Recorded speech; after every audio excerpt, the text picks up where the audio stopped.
Il est à nos côtés, le trublion d'Intégral Placement, Jean-François Filiatre. Bonjour Jean-François. Bonjour Guillaume. Le directeur éditorial de marchégagnant.com. Quel est votre sujet cette semaine, Jean-François? Eh bien, actualité oblige, je vous propose de vous parler de la grève des épargnants. Alors, avouons-le, nos amis épargnants ne sont pas brillantissimes pour faire entendre leur voix. On parle moins de leur mouvement que de la grève du jour. Il leur manque, il est vrai, des organisations structurées pour faire entendre leur voix. J'aurais tendance à dire que c'est un peu leur côté gilet jaune. Côté gilet jaune des épargnants. Qu'est-ce qui vous permet de parler de grève des épargnants? Les chiffres, et il n'y a pas de débat entre les chiffres de la police et les chiffres des organisateurs, parce que comme il n'y a pas d'organisateurs, c'est un mouvement spontané, il n'y a pas de chiffres jaunes, juste les chiffres de la place. Oula. Alors, Guillaume, juste pour faire un parallèle, vous aimez le football, qui gagne ces derniers temps le championnat de France de foot le plus souvent? Paris Saint-Germain. Exact, le rouleau compresseur. Oui. Depuis 2012, c'est toujours le PSG qui gagne, à l'exception de 2017 toutefois, où l'AS Monaco fut couronné. Alors, cette suprématie parisienne, elle s'explique en partie par l'arrivée en 2011 des Qataris au capital du club de la capitale. Allez Guillaume, maintenant autre jeu. Ouais. Qui est le champion du monde de l'épargne en France? Dans l'esprit collectif, quel est le placement préféré des Français? L'assurance vie.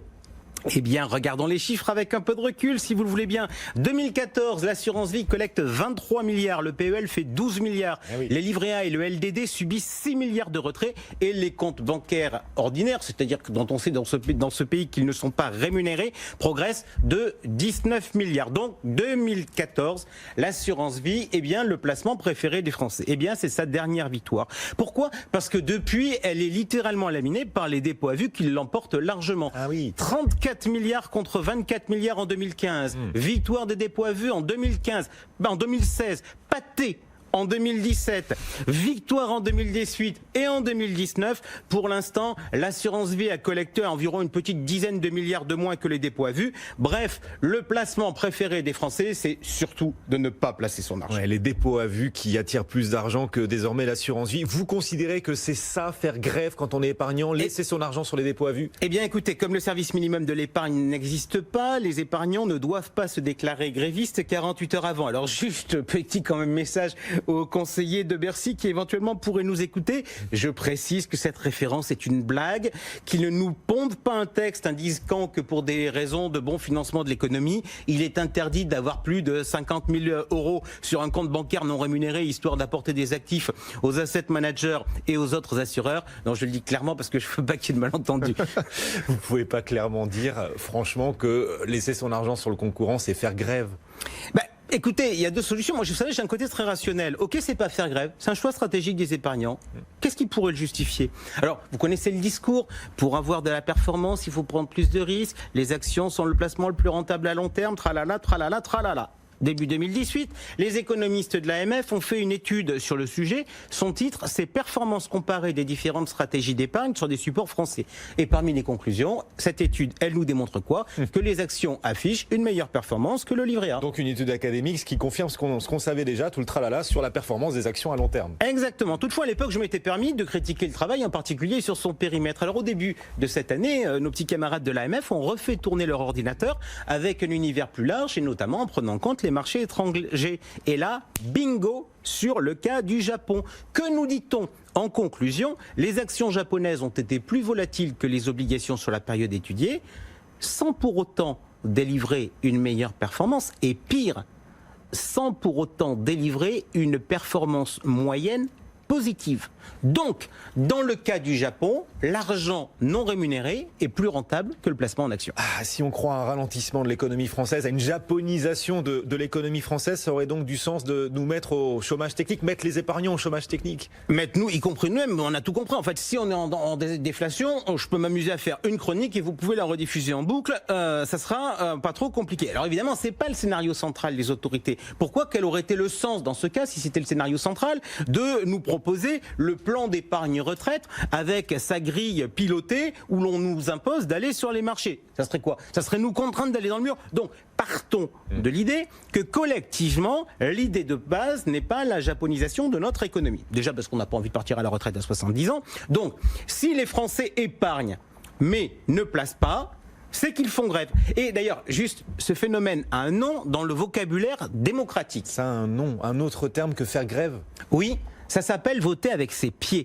Attention, ça ne veut pas dire être bête comme ses pieds. C'est exprimer son mécontentement en refusant de participer. Moi, vous le savez, Cédric le sait, je défends d'aller voter aux assemblées générales des sociétés cotées. Et souvent, les actionnaires, ils me disent quoi? Mais à quoi ça sert? Notre voix n'est pas entendue, elle est noyée par rapport à la voix des institutionnels. Et d'autre part, si on n'est pas content, le plus simple, c'est de sortir de la valeur, donc de voter avec ses pieds. Mais pourquoi ce comportement de la part des épargnants qui laissent de plus en plus leur épargne flotter, abandonnée sur leur compte courant, et qui plus est, vous dites que le phénomène ne date pas d'hier? Eh bien, on peut essayer de regarder ce qui se passe en 2014-2015, qui pourrait justifier ce basculement. C'est pas la crise économique, parce que 2008-2009, c'était avant. Moi, j'avance en argument. En août 2015, le taux du livret A est passé sous la barre des 1% à 0,75%. Le livret A, c'est pas l'ami des banquiers, des assureurs, des pouvoirs publics? Et je vous le fais pas dire. Et en la matière, nos amis, ceux que vous venez de citer, révèlent leur caractère dogmatique. Qu'est-ce que c'est que ce débat sur la défiscalisation, le fait que le livret A soit défiscalisé? Mais où est le problème? On ne taxe pas un placement qui rapporte que dalle.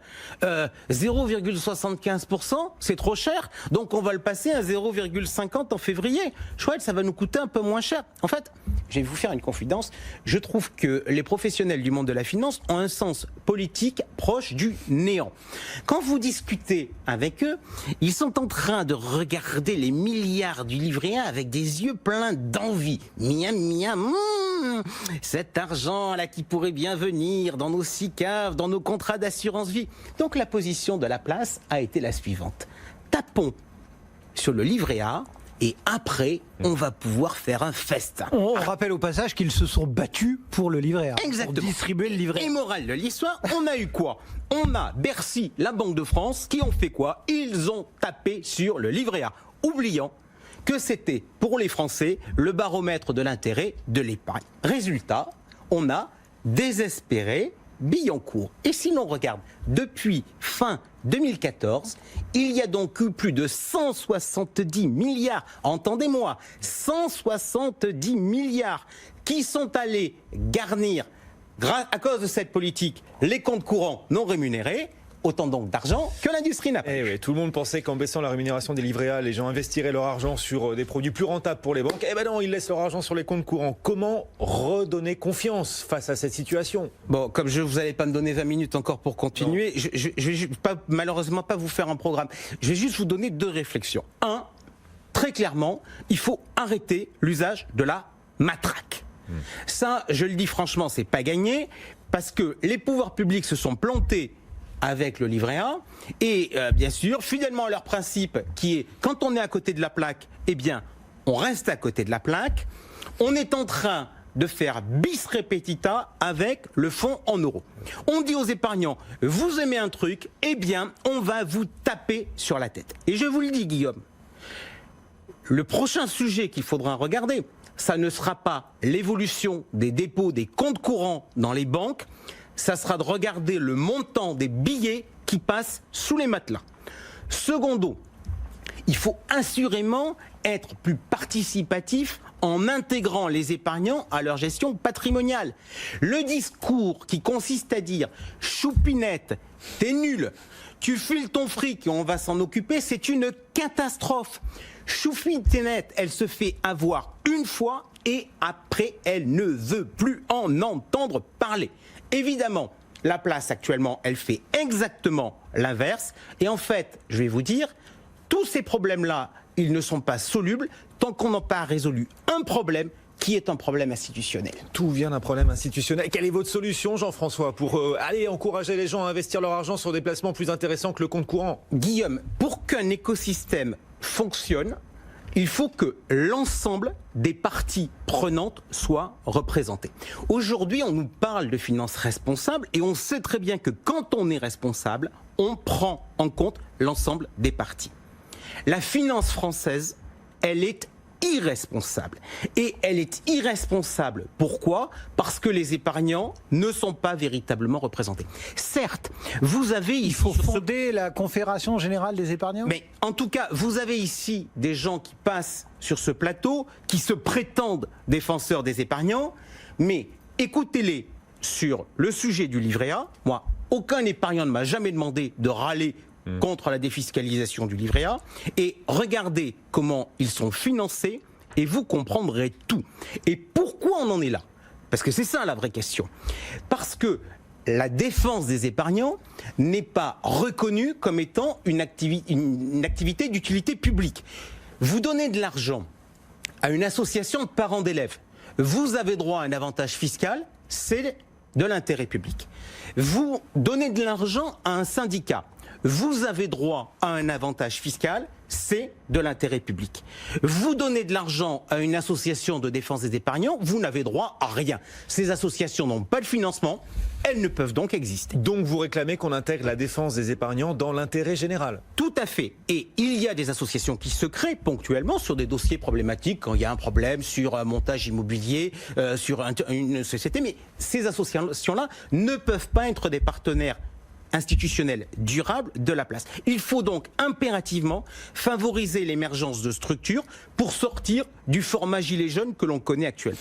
Ensuite, on va être honnête, on a un autre problème et on le voit bien aujourd'hui avec les autorités. Pardonnez-moi l'expression, mais la CPR, qui est le gendarme de l'assurance vie, a un peu le cul entre deux chaises, actuellement sur le rendement du fonds euro, entre d'un côté le côté prudentiel et de l'autre le côté protection des clientèles. Et donc, moi je vous pose aujourd'hui la question, jour de grève et de manifestation, est-ce qu'il n'y aurait pas à avoir la réflexion d'une autorité administrative sur la défense des épargnants, qui n'est que ça comme mission, au lieu d'être dans la situation actuelle où en fait la protection des épargnants ou la défense des clientèles sont en fait des sous-services de l'autorité des marchés financiers et de la CPR. Réformer le volet institutionnel aussi au profit des épargnants pour essayer de, en effet, les encourager, leur donner envie d'investir et trouver les bons placements plutôt que laisser leur argent sur le compte courant. Voilà, cette grève des épargnants dont vous nous parliez, à savoir le fait de laisser son argent de plus en plus sur les dépôts à vue. Jean-François Filiat.